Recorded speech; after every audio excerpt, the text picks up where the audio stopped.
In the summer of 1875, in a remote farming community outside of Cedar Falls, Iowa, 10-year-old Ethan Thompson became the subject of the most disturbing medical case study ever documented in the American Midwest. Dr. Elias Vance, the region's only physician, filled 4 leather-bound journals with observations of a child whose behavior defied every principle of human nature known to 19th-century medicine. The boy appeared normal, even charming to casual observers. But beneath his innocent exterior lay something that the medical science of the era simply could not explain. For 8 months, 4 people died in accidents around Ethan Thompson, along with dozens of farm animals found dead under mysterious circumstances. 13 people had all in some way crossed paths with a child whose smile never reached his pale blue eyes. The official records were sealed by local authorities and hidden away for over a century. But the truth about Ethan Thompson reveals a darkness that challenges everything we thought we knew about the capacity for evil in childhood. Before we continue with the story of Ethan Thompson and the terror that gripped Cedar County, if this story intrigues you, make sure to subscribe to our channel and ring that notification bell so you never miss our deep dives into America's darkest historical mysteries. And please let us know in the comments what state or city you're listening from. We love hearing from our community of mystery enthusiasts around the world. The events that would make Ethan Thompson infamous began not with violence, but with loss. The Iowa of 1875 was a state still recovering from the wounds of the Civil War. Towns like Cedar Falls had sent their young men to die on distant battlefields, leaving behind widows, orphans, and communities struggling to rebuild. The Thompson farm, nestled in a valley 18 miles south of town, had once been prosperous. John and Mary Thompson had built their homestead with dreams of raising cattle and corn. But those dreams died with John at the Battle of Shiloh in 1866. Mary tried to maintain the farm alone, but consumption took her lungs in the bitter winter of 1870. Their son, Robert, barely 25 years old, inherited land he couldn't work and debts he couldn't pay. When Robert received word that his brother Michael had died at Andersonville Prison, leaving behind a widow and a 10-year-old son, he saw both a burden and an opportunity. The boy, Ethan, would need a home, and Robert needed help with the endless work of farming. Robert Thompson was a hard man, made harder by war and loss. His wife, Clara, had grown sharp-tongued and bitter during their childless years.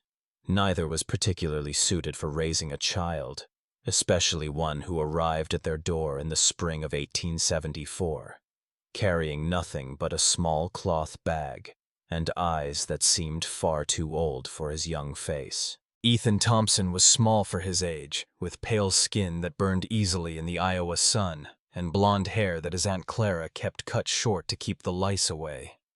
He spoke little of his life before the farm, offering only fragments when pressed. His father had been a soldier. His mother had coughed blood. He had lived with neighbors for a while after she died. What struck adults most about Ethan was his politeness. He always said, "Yes, sir," and "Yes, ma'am." He never complained about work or punishment. He seemed in every way to be the model of a well-behaved child. Dr. Elias Vance first encountered Ethan in June of 1874, when the boy accompanied his uncle to town for supplies. Vance, a graduate of the Missouri Medical College and one of the few formally trained physicians west of St. Louis, had developed a keen eye for reading people during his years treating both Union and Confederate soldiers. Something about the Thompson boy unsettled him, though he couldn't identify what. The child was perfectly respectful, Vance would later write in his journal.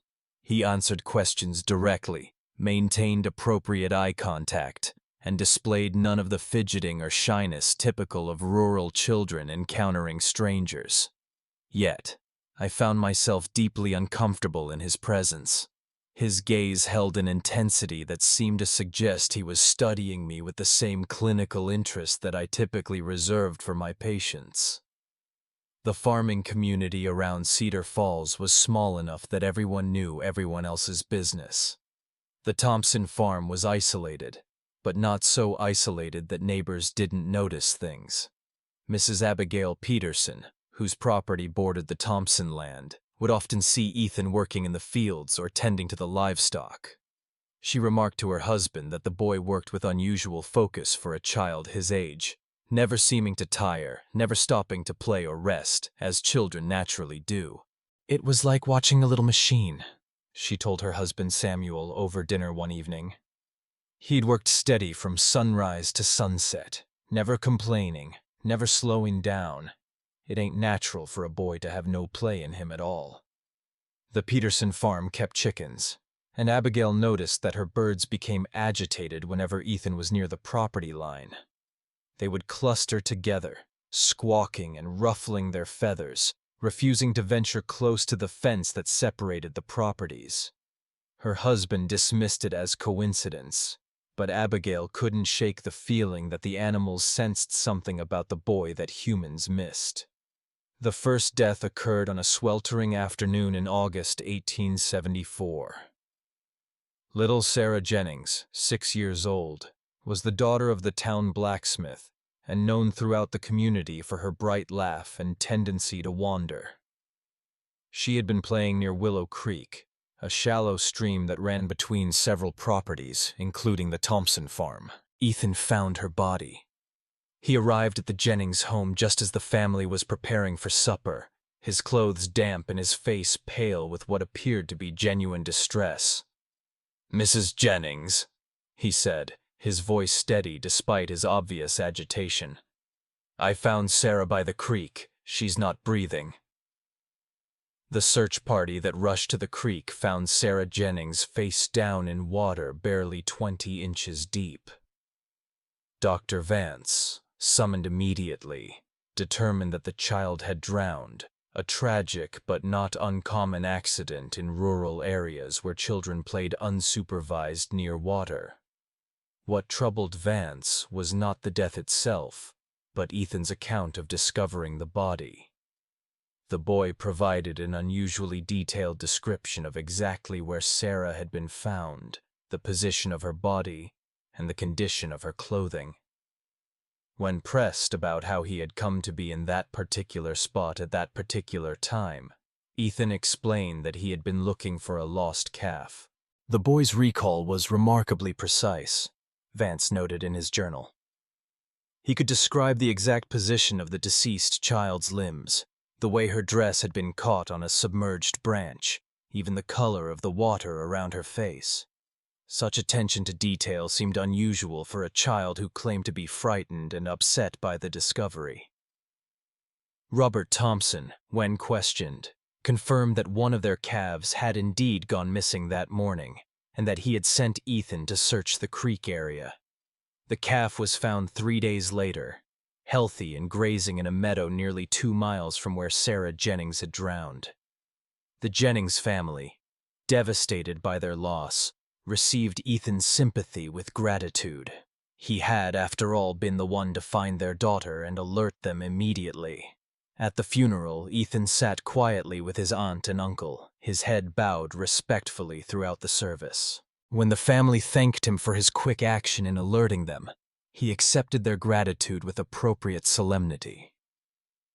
"I wish I could have found her sooner," he told Sarah's father, his voice carrying just the right note of regret and sorrow. But Abigail Peterson, watching from across the church, noticed something that nagged at her for days afterward. When Sarah Jennings's mother collapsed in grief during the service, when the sight of the small coffin reduced grown men to tears, Ethan Thompson's expression never changed. His head was bowed in apparent sorrow, but when he thought no one was looking, his pale blue eyes remained dry and watchful, taking in every detail of the scene around him. The second death came 4 weeks later. Old Gus Jensen, a Danish immigrant who had worked as a logger before arthritis forced him into retirement, was found at the bottom of a rocky outcrop known locally as Devil's Bluff. The bluff overlooked the creek where Sarah Jennings had drowned, and Gus was known to climb there regularly to check on the wild beehives he tended. Once again, Ethan Thompson was involved in the discovery. He had been walking home from town when he spotted something unusual at the base of the bluff. "I saw Mr. Jensen's hat caught on a thorn bush," Ethan told the gathering crowd. "I called out to him, but got no answer, so I climbed down to look." Gus Jensen was dead, his neck broken from what appeared to be a fall from the top of the 45-foot bluff. Dr. Vance's examination revealed that the old man had likely died instantly upon impact. The only unusual aspect of the scene was the presence of a few dead bees scattered around the body, far more than would typically be found away from a hive. "Mr. Jensen knew those bluffs better than any man in the county," Samuel Peterson told Dr. Vance after the examination. "He'd been climbing up there for 5 years. Never had so much as a stumble. Doesn't make sense he'd fall now." Ethan, when questioned, suggested that perhaps the old man had been stung by bees and lost his footing. "He was always talking about how angry they get when you disturb them," the boy said. "Maybe they swarmed him and he got confused." Dr. Vance found Ethan's explanation plausible, but something about the scene bothered him. The dead bees were all clustered in a small area directly around Gus's body. If the old man had disturbed a hive at the top of the bluff, there should have been more evidence of bee activity along his presumed path of flight and fall. Instead, it appeared as though the bees had somehow been concentrated around the impact site. When Vance climbed to the top of the bluff to examine the beehives, he found them intact and showing no signs of recent disturbance. The worker bees were active but not agitated, going about their normal business of gathering nectar from the late summer wildflowers. The third death shattered any illusions about coincidence. In October 1874, 7-year-old Jacob Mills vanished while playing in the woods near his family's cabin. His body was found 5 days later in an abandoned well nearly 3/4 of a mile from where he had last been seen. Ethan Thompson had volunteered to join the search party. For 4 days, Ethan searched alongside the adult volunteers, showing remarkable endurance for a child his age. He seemed to know the woods intimately, guiding searchers through areas that even longtime residents found difficult to navigate.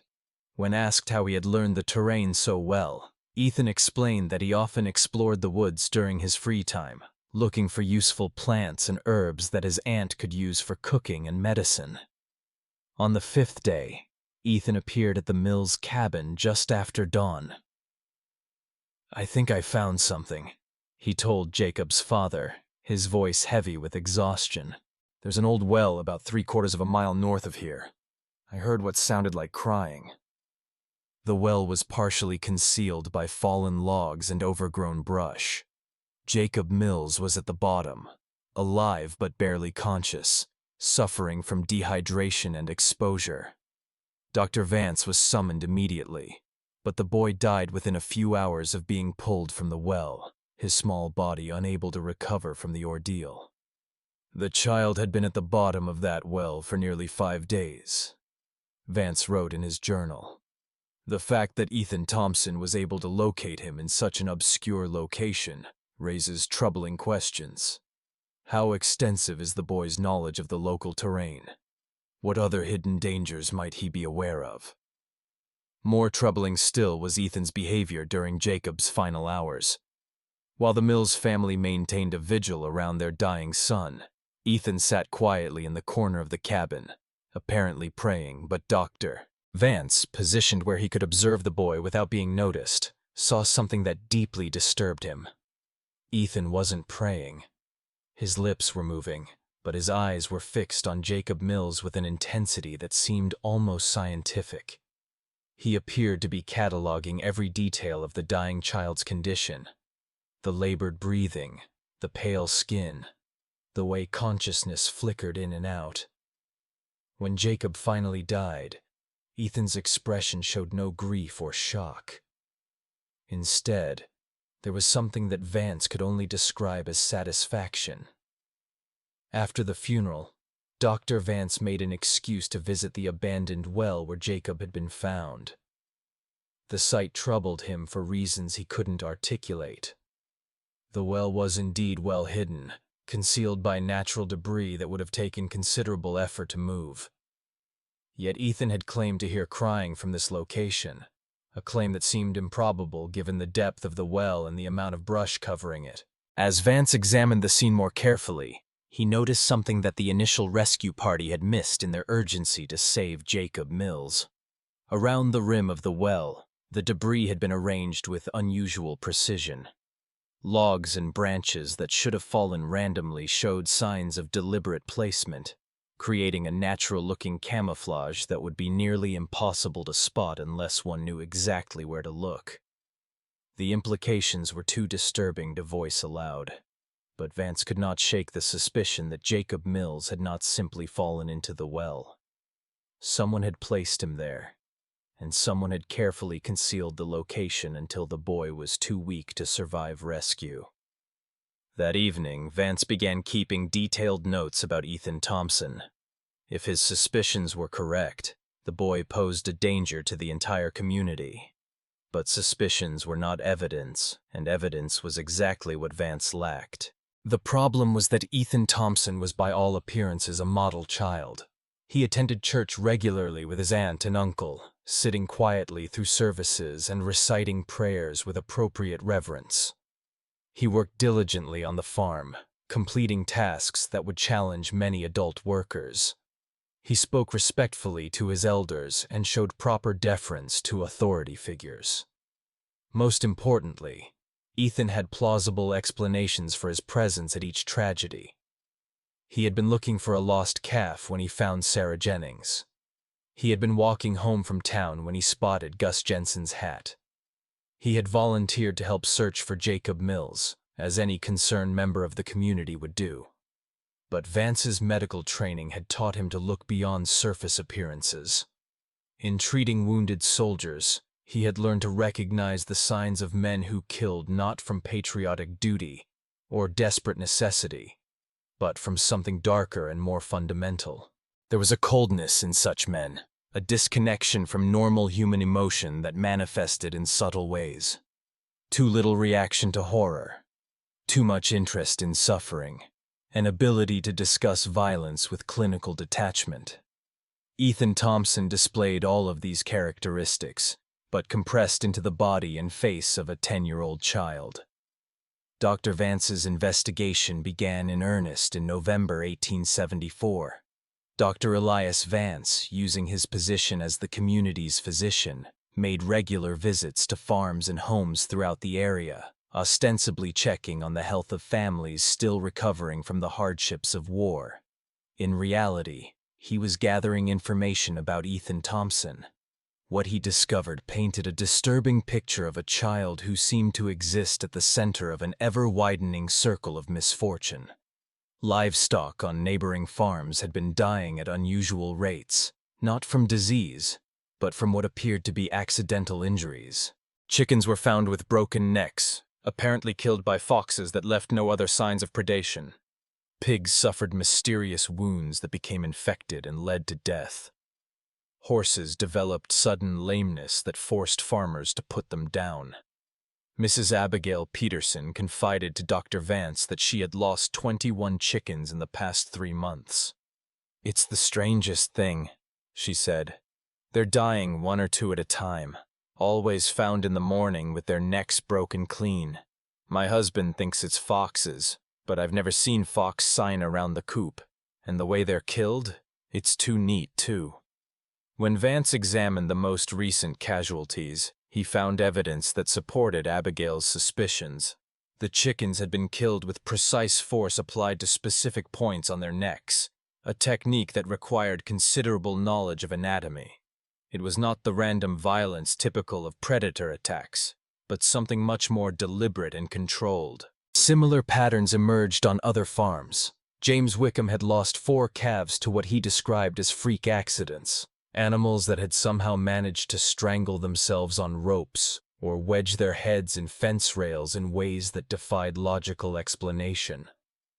Robert Dunham's prize bull had fallen into a ditch and broken its leg despite being one of the most sure-footed animals in the county. In every case, the affected farms were within walking distance of the Thompson property, and in several instances, neighbors reported seeing Ethan in the vicinity around the time of the incident. "I saw him walking along our fence line the morning before we found the calf," James Wickham told Dr. Vance. "Thought it was odd, him being so far from home, but the boy was always polite when he saw me, waved and called out a greeting like he was taught proper." Dr. Vance also began paying closer attention to Ethan's behavior during his routine medical visits to the Thompson farm.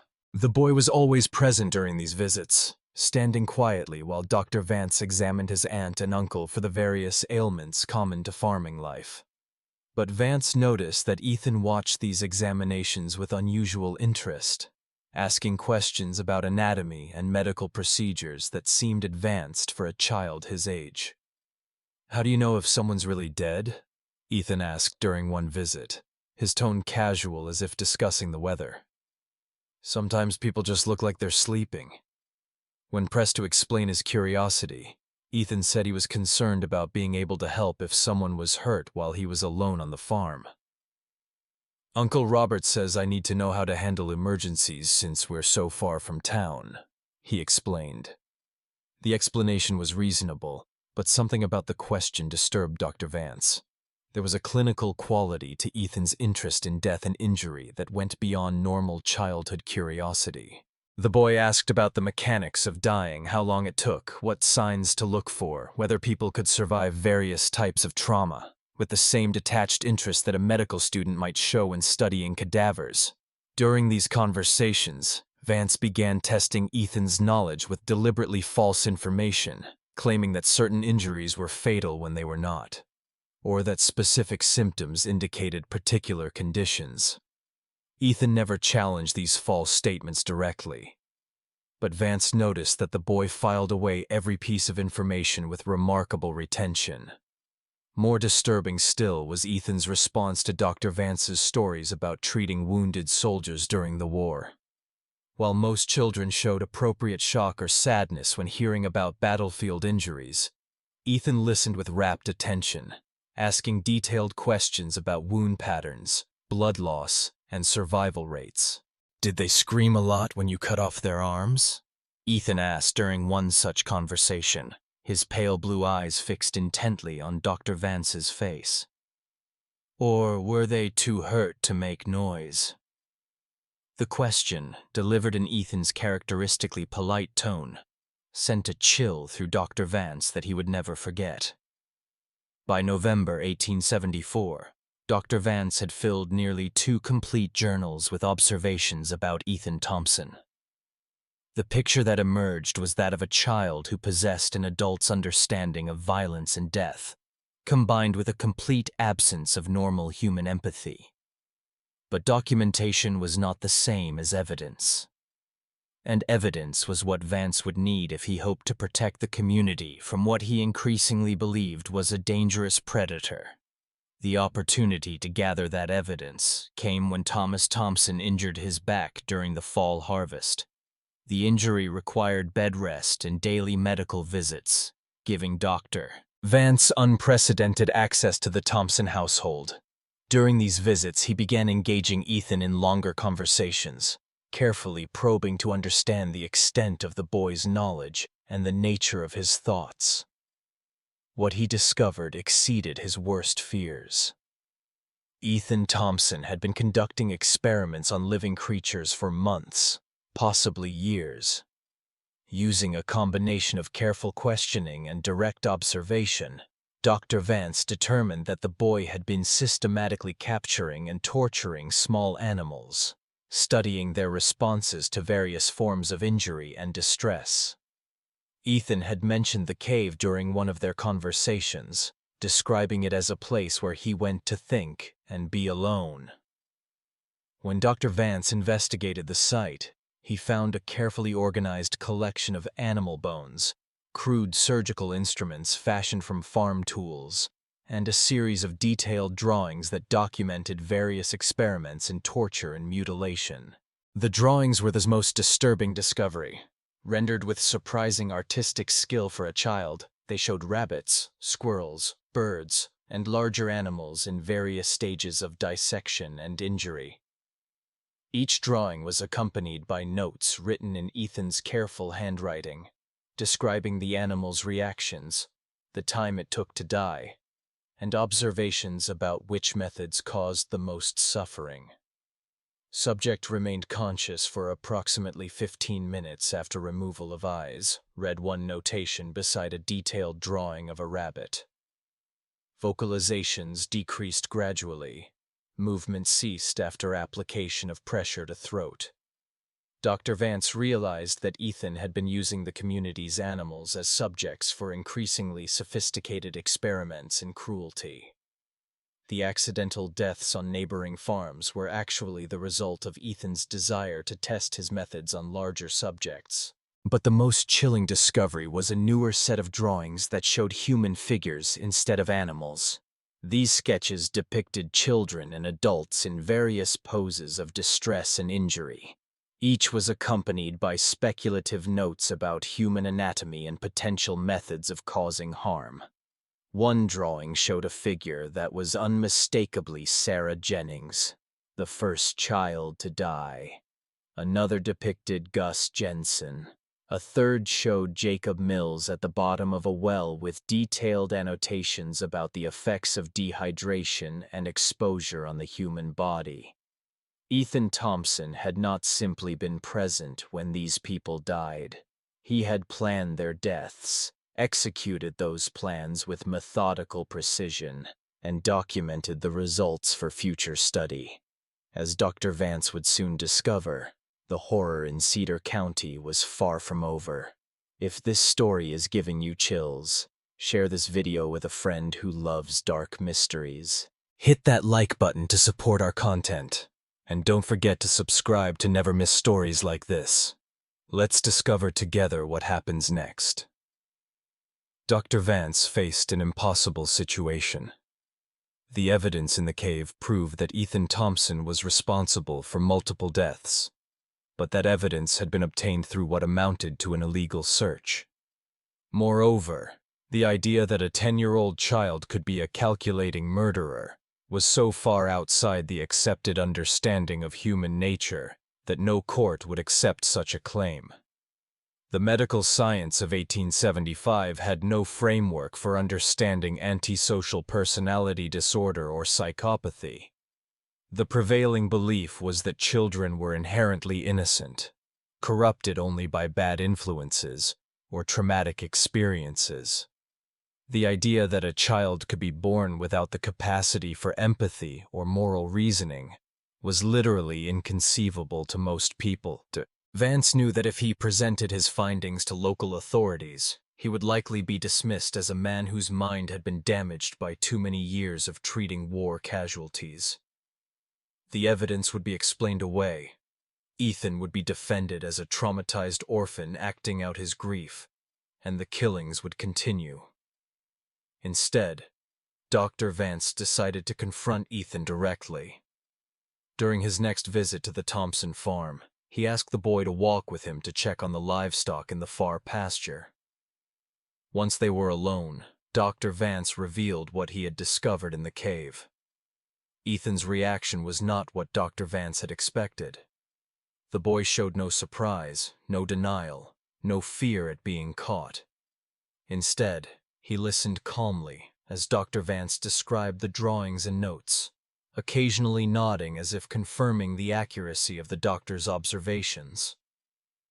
"You're not going to tell anyone," Ethan said when Dr. Vance finished speaking. It was not a question or a plea, but a statement of fact delivered with absolute confidence. "Why wouldn't I?" Dr. Vance asked, genuinely curious about the boy's reasoning. Ethan smiled, the first genuine expression of emotion that Dr. Vance had ever seen on his face. "Because no one would believe you," he said, "and because you're curious about what I'll do next." The boy was right on both counts.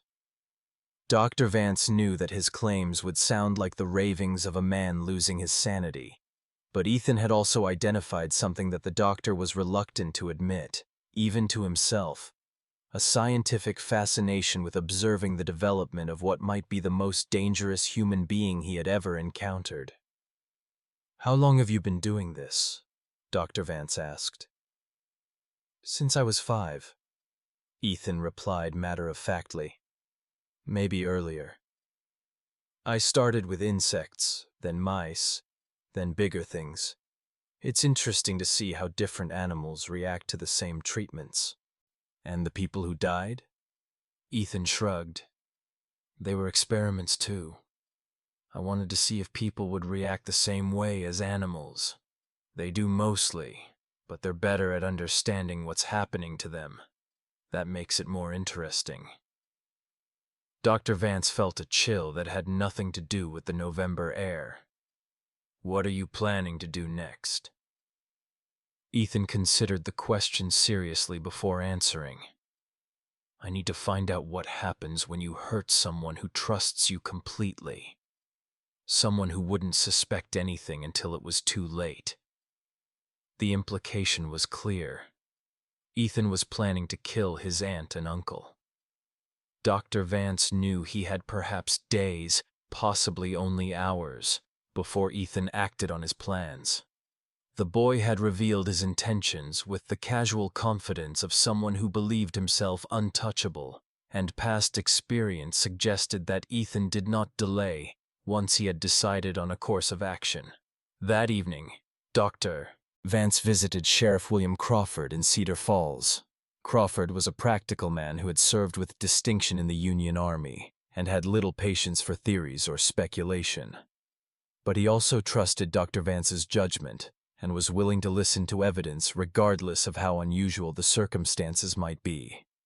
Dr. Vance presented his case carefully, focusing on verifiable facts rather than psychological theories. He showed Crawford the drawings and notes from the cave, pointed out the pattern of deaths and accidents surrounding Ethan, and documented the boy's unusual knowledge of anatomy and violence. Most importantly, Dr. Vance revealed Ethan's stated intention to kill his aunt and uncle. This was information that could not be ignored, regardless of the source. "Even if half of what you're telling me is true," Sheriff Crawford said after reviewing the evidence, examining each disturbing drawing with growing alarm, "we can't arrest a child for drawings and suspicions, but we can watch him, and we can be ready to act if he tries anything."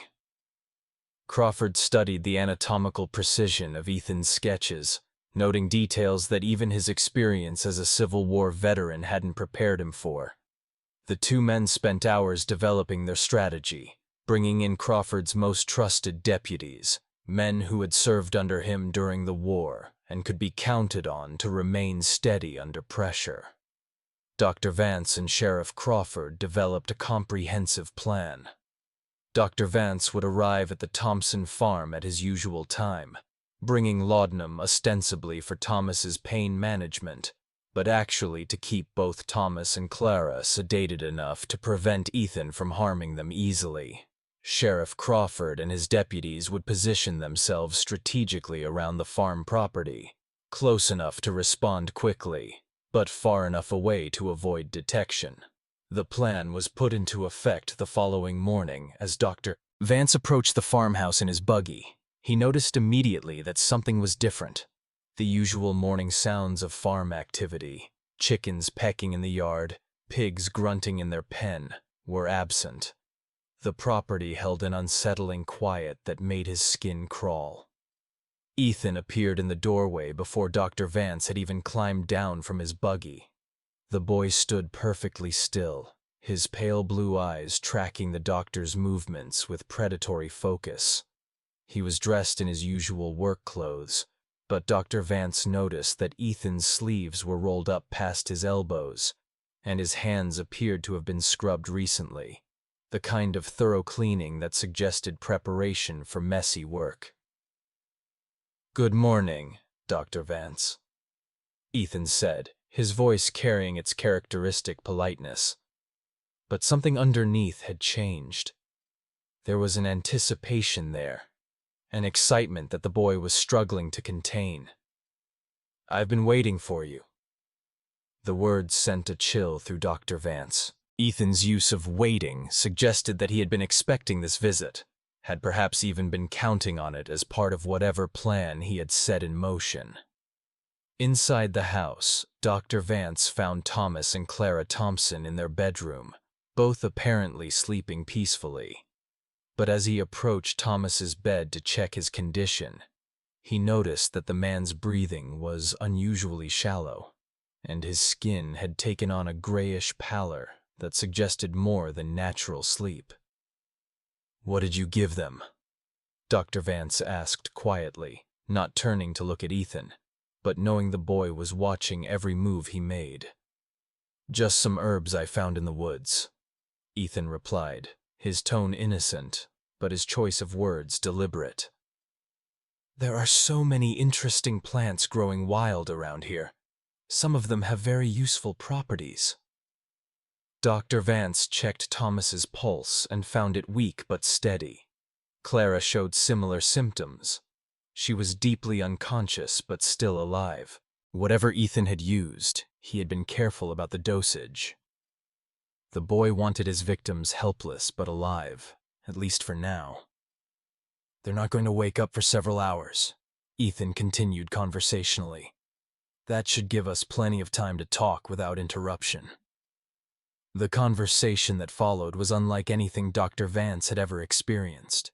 Ethan spoke about murder and torture with the clinical detachment of a medical professor discussing anatomy.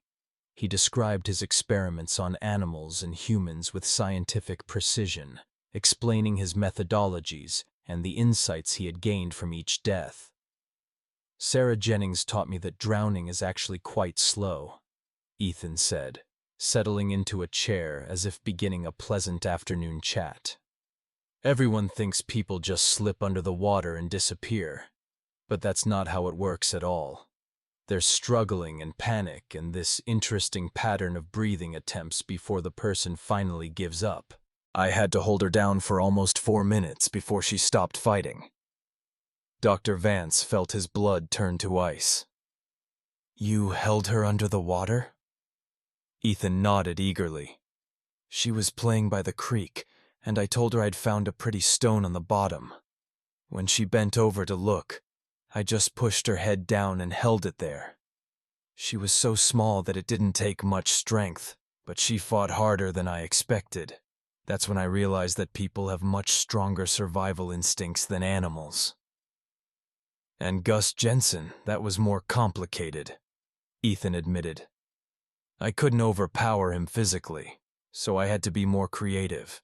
I knew he checked his beehives every Thursday morning, so I went up to the bluff the night before and loosened some of the stones along the edge. Then I collected bees from one of his hives and put them in a cloth bag." Ethan's eyes gleamed as he described his methodology. "When Mr. Jensen climbed up to check the hives, I was waiting behind some rocks. I threw the bag of bees at his face and started shouting that there was a massive swarm attacking him. He panicked and stumbled backward right over the edge where I'd weakened the stone barrier. The fall killed him instantly, just like I calculated it would." "And Jacob Mills." "Jacob was the most interesting of all," Ethan said, his voice taking on the tone of a teacher sharing a particularly fascinating lesson. "I didn't kill him quickly like the others. I wanted to see what would happen if someone died slowly over several days. So, I convinced him to follow me into the woods by telling him I'd found a family of baby raccoons." Ethan paused, seeming to savor the memory. Jacob was so concerned about the imaginary baby animals that he didn't think twice about the danger. "I helped him climb down into the well. Then I moved the logs and brush to cover the opening. I visited him every day for 4 days, bringing him just enough water to keep him alive, but not enough to let him recover his strength." Dr. Vance realized that Ethan was no longer speaking hypothetically about future experiments. The boy had specific plans, and those plans clearly included the people currently in the house. What are you planning to do with your aunt and uncle? Dr. Vance asked directly. Ethan's genuine smile returned, broader than Dr. Vance had ever seen it.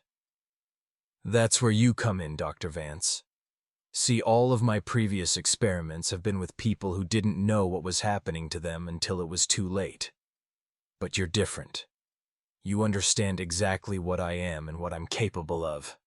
That makes you the perfect subject for a completely new type of study. As Ethan spoke, he began moving around the room, gathering items that Dr. Vance recognized as potential weapons: a rope from the barn, a heavy candlestick from the mantelpiece, several sharp kitchen implements. The boy organized his tools with methodical precision, as if preparing for surgery. I want to find out what happens when someone who knows they're going to die tries to save people they care about, Ethan continued, his excitement growing.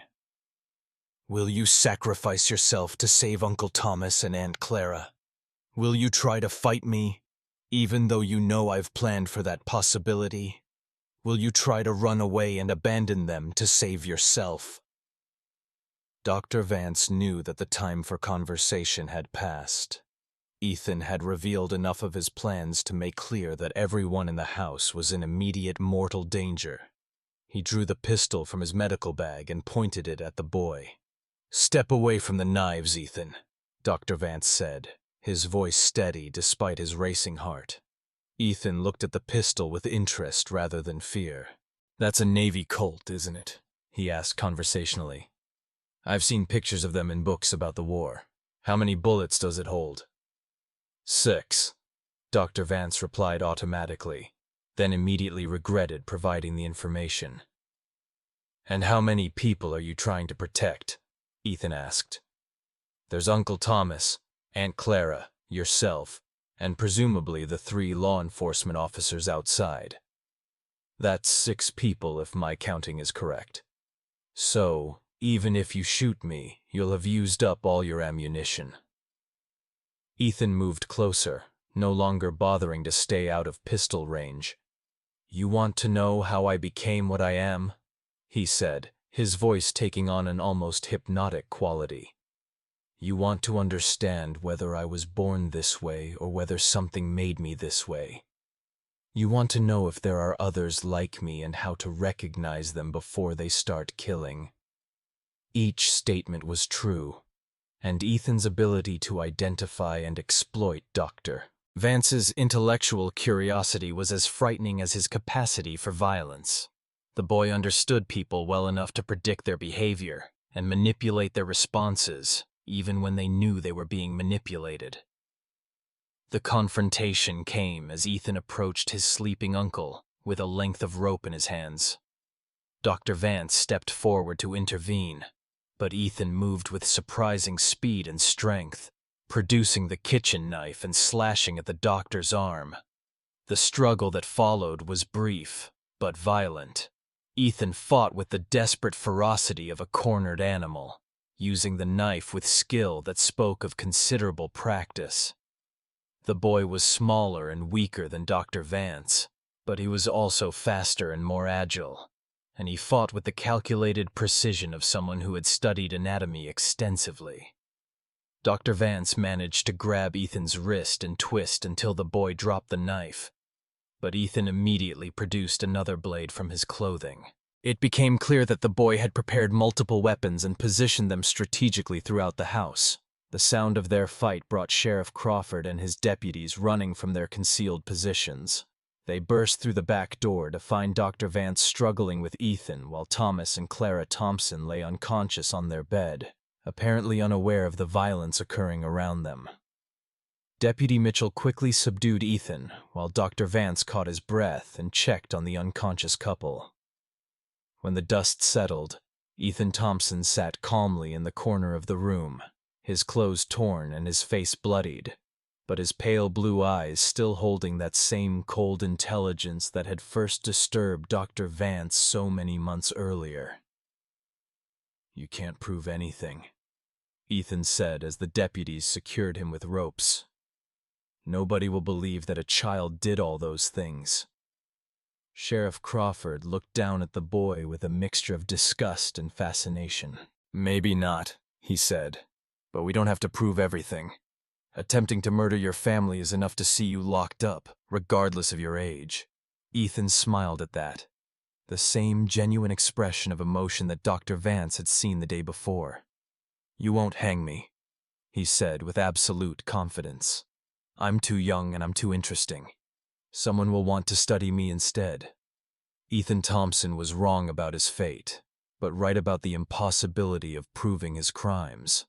When Sheriff Crawford attempted to present the evidence from the cave to county prosecutors, he encountered exactly the resistance that Dr. Vance had predicted. The drawings and notes were dismissed as the products of a disturbed child acting out trauma from his parents' deaths.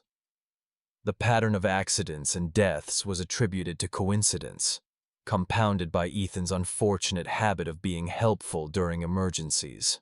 The attempted murder of Thomas and Clara Thompson, however, could not be explained away. 3 law enforcement officers had witnessed Ethan attacking his sleeping relatives with clear intent to kill.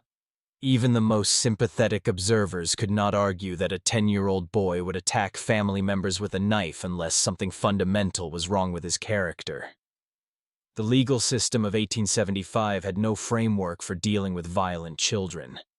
Ethan was too young for adult prosecution, but too dangerous for simple placement in an orphanage or reformatory. The case created unprecedented challenges for Missouri's justice system, attracting attention from legal scholars and medical professionals throughout the region. After weeks of legal wrangling and consultation with experts from as far away as Boston and Philadelphia, a compromise was reached. Ethan would be remanded to the custody of the Missouri State Hospital for the Insane in Fulton, where he would be studied and treated by the most advanced alienists available in the region. The decision satisfied no one completely. Prosecutors wanted Ethan tried as an adult for murder, while defense attorneys argued that no child so young could be held responsible for his actions. Medical professionals were divided between those who believed Ethan could be rehabilitated and those who considered him incurably dangerous. Dr. Vance volunteered to accompany Ethan to the hospital and remain there for 3 months, documenting the boy's behavior and working with hospital staff to develop an understanding of what they were dealing with. The resulting case study became one of the first systematic examinations of antisocial behavior in children, though it would not be published until decades after the events. Ethan adapted to hospital life with the same calculating intelligence he had shown on the farm. He quickly learned to mimic appropriate emotions and responses, convincing several staff members that he was making remarkable progress in overcoming his traumatic episodes. Ethan would cry convincingly when discussing his crimes, express remorse that seemed genuine, and display what appeared to be authentic gratitude for the care he was receiving. But Dr. Vance observed that Ethan was merely studying the people around him, learning to manipulate them more effectively. The boy had created what amounted to a comprehensive catalog of human emotional responses, and he could reproduce these signals with remarkable accuracy, despite feeling none of the underlying emotions himself. The subject displays remarkable cognitive abilities coupled with a complete absence of genuine emotional response, Dr. Vance wrote in his detailed reports. He has learned to simulate normal human reactions with sufficient skill to deceive casual observers, but extended observation reveals the performance to be entirely artificial. Ethan understands happiness as the face people make when they want something good to continue, and sadness as the face people make when they want others to help them, but he has never actually experienced either emotion himself. Dr. Vance's evaluation also revealed the extent of Ethan's violent fantasies and future plans. When the boy believed he had gained Dr. Vance's trust by pretending to be fascinated by the scientific approach to studying human behavior, Ethan began sharing ideas for future experiments that made his past crimes seem almost restrained by comparison. He has developed elaborate scenarios for testing human responses to various forms of psychological and physical torture, Dr. Vance reported confidentially. His plans demonstrate remarkable creativity and attention to detail, as well as a sophisticated understanding of human psychology. If he were allowed to mature and gain additional resources, he would likely become one of the most dangerous individuals in American history.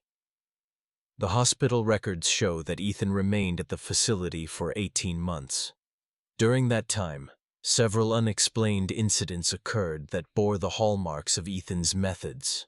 Other patients were found dead in circumstances that suggested accident or natural causes, but which showed patterns of deliberate planning when examined carefully. 3 elderly patients died from apparent heart failure after interacting with Ethan, though all had been in relatively good health previously. 2 younger patients suffered what appeared to be accidental falls that resulted in serious injuries, but both incidents occurred in areas where Ethan had been seen earlier in the day. Most disturbing were the reports of patients who claimed Ethan had been visiting them at night, standing silently beside their beds and watching them sleep. Hospital staff who worked closely with Ethan also began experiencing unusual problems. Several nurses reported persistent nightmares after spending time with the boy, dreams that often featured detailed scenarios of violence and death. 2 attendants requested transfers to other wards, claiming that they felt constantly watched, even when Ethan was supposedly confined to his room. Dr. Martha Fitzgerald, who had been brought in to provide additional expertise in treating Ethan, discovered that the boy had been keeping a secret journal. Ethan had convinced one of the nurses to provide him with paper and pencil for therapeutic writing exercises, claiming that recording his thoughts and feelings would help him process his emotions more effectively.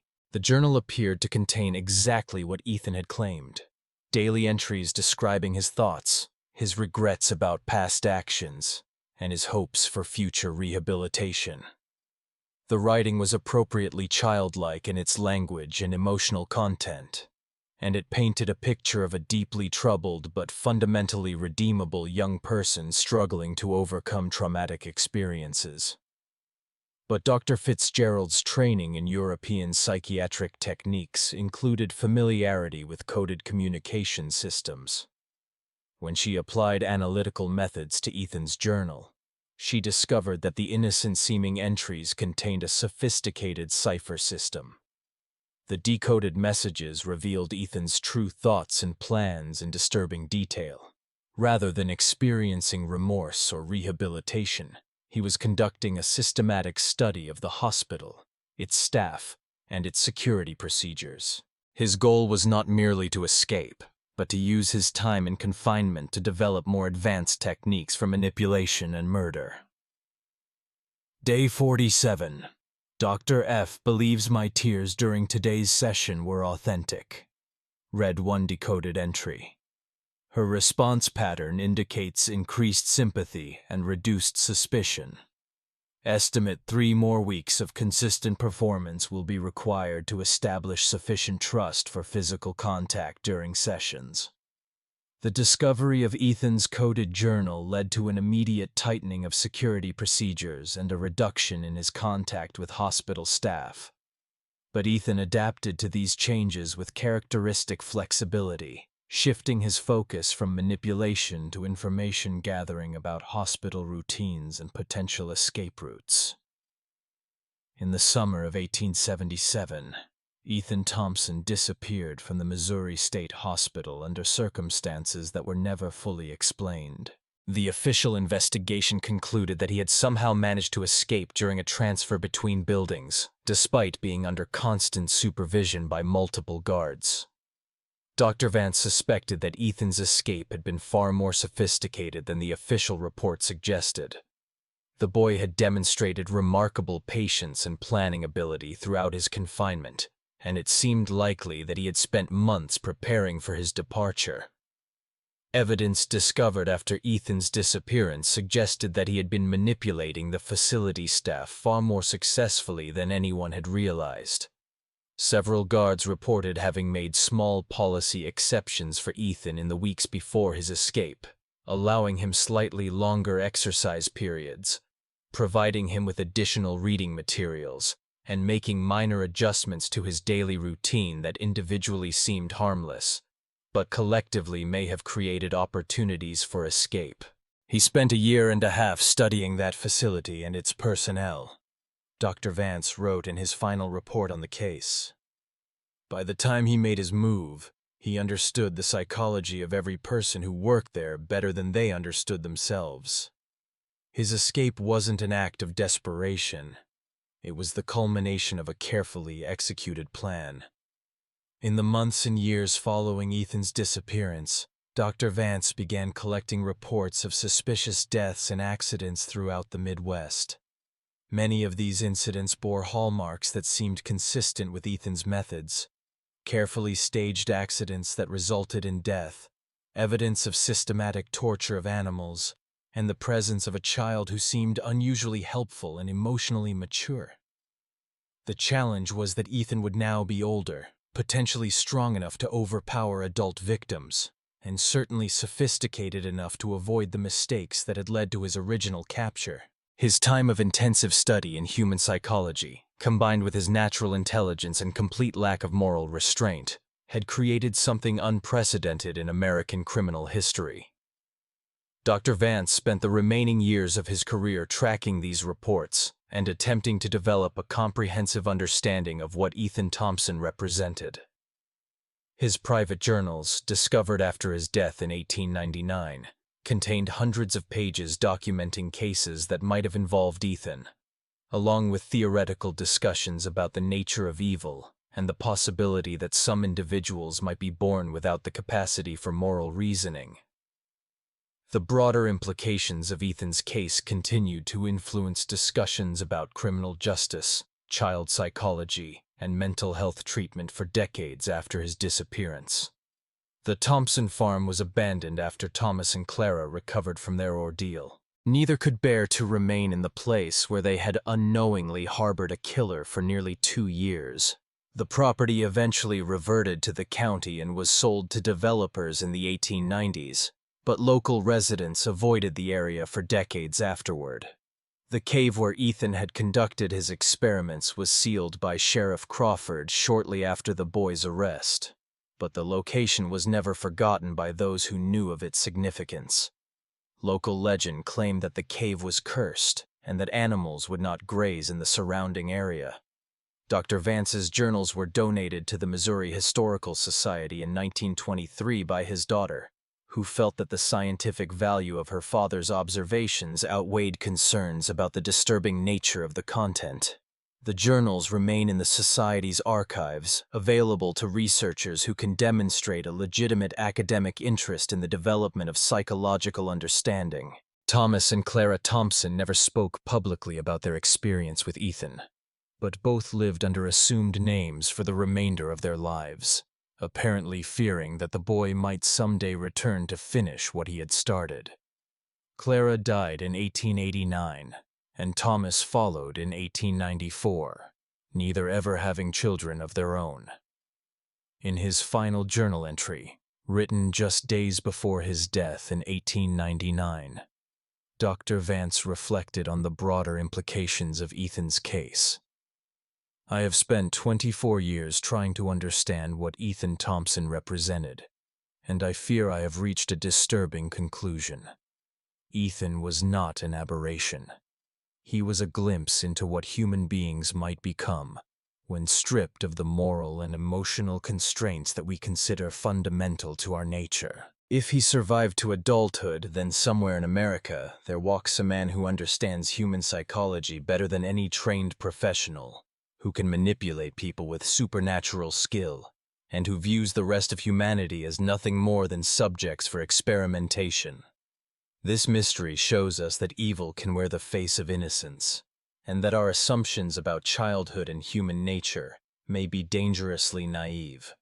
The case of Ethan Thompson forces us to confront uncomfortable questions about the nature of moral development and the possibility that some individuals may be born without the capacity for empathy or conscience that we consider fundamental to humanity. What do you think of this story? Do you believe everything was revealed, or might there be more to Ethan Thompson's fate than the official records suggest? Leave your comment below and let us know your thoughts about this disturbing chapter in American history. If you enjoyed this tale and want more horror stories like this, subscribe, hit the notification bell, and share with someone who loves mysteries as dark and complex as this one. Remember, the truth is often more terrifying than fiction, and history holds secrets that continue to challenge our understanding of human nature. We'll see you in the next video.